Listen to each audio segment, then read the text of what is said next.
Hi, nice to meet you. I'm Carly. Hi, Carly. I'm Mike. Hi, Hi. Carly. I'm Margaret. I'm a grazing specialist with UVM Extension, here to answer your questions about your pastures, see what we can do for you. Great. Thanks Yeah, for coming. yeah. So what's going on? Well, we're just wondering if our pasture would be good for grazing. Yeah, okay. The main thing you want to look for is if it's a really wet piece of land.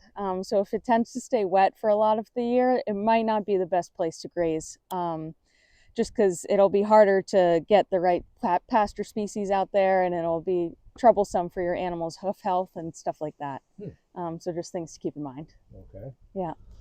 And what if it's wet some of the year? If it's wet some of the year, usually you can work your rotation around when it's wet.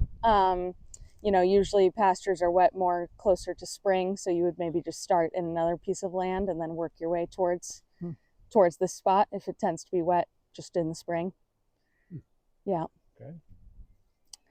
Another thing you want to think about is how close the soil is depth to bedrock, just in terms of if you wanted to put, a nice perimeter fence around to make your rotations easier.